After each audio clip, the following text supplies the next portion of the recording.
Hadirin yang Allah muliakan, eh, yang perlu kita camkan bersama-sama bahwa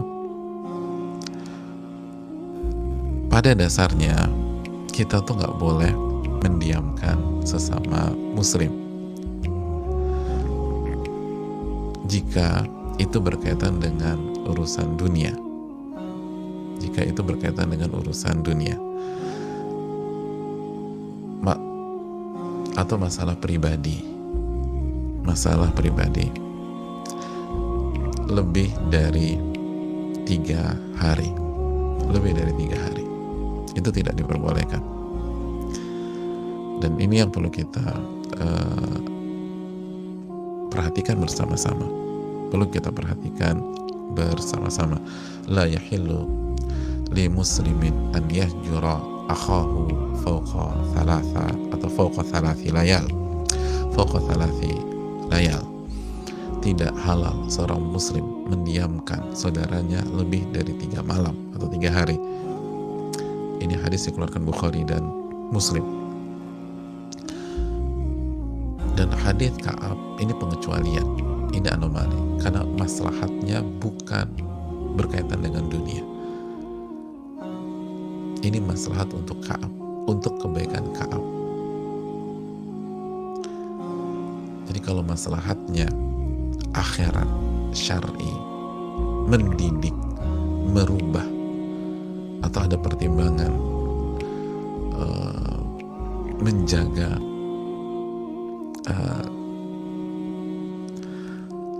menjaga agar tidak salah paham dan seterusnya, kita boleh mendiamkan. Dan itu ada pembahasan khusus. Sebagaimana kita boleh mendiamkan istri kita dalam rangka mendidik istri kita, dalam rangka mencari solusi, bukan emosi.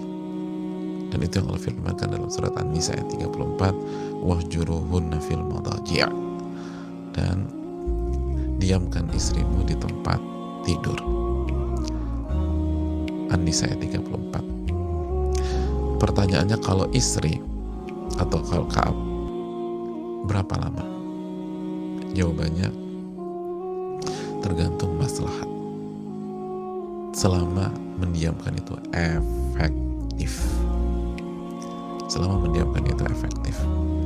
Berbeda kalau masalah duniawi. Kalau kita sebel secara personal, secara punya masalah secara personal, atau kita kecewa secara, atau ada urusan duniawi, maka tidak boleh mendiamkan lebih dari 3 hari. Dan itu hebatnya Islam.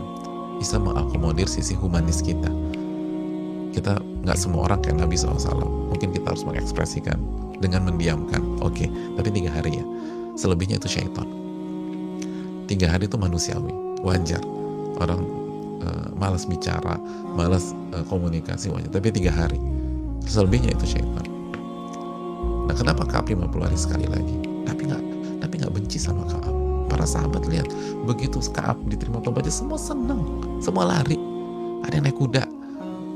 Ini menunjukkan bahwa mendiamkan atau menghajar ini, menghajar ya, bukan menghajar, menghajar. H besar, jim, ra, hajar. Menghajar dalam kasus Ka'ab atau kasus istri ini untuk kebaikan Ka'ab, untuk kebaikan istri, biar berubah, biar tahu ini salahnya nggak serius loh, gitu loh.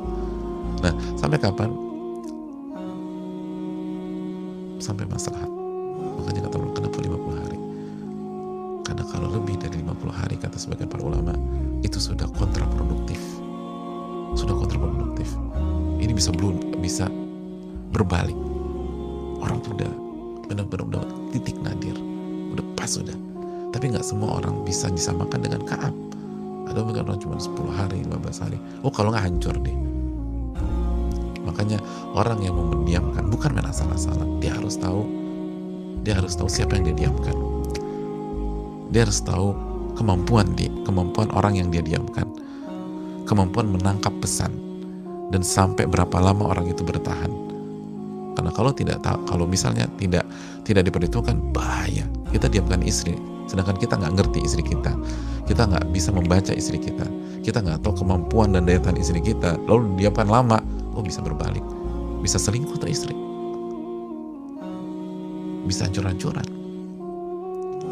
bisa memperkeruh suasana, dia bicara sama semua pihak. Padahal pesan kita bukan itu. Pesan kita biar dia ngerenung seterusnya. Dia nggak kuat, kita dia bicara sama banyak pihak. Akhirnya orang tuanya terlibat, ayahnya terlibat, omnya terlibat, marah sama kita. Kalau udah berkaitan sama 2 keluarga besar, bisa jadi cerai itu jamaah. Makanya untuk mendiamkan istri itu harus pakai fikih kita.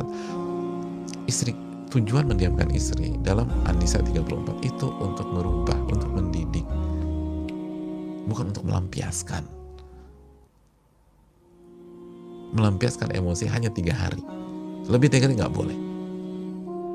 Adapun untuk merubah, untuk maslahat, sebagaimana hadis Ka'ab dan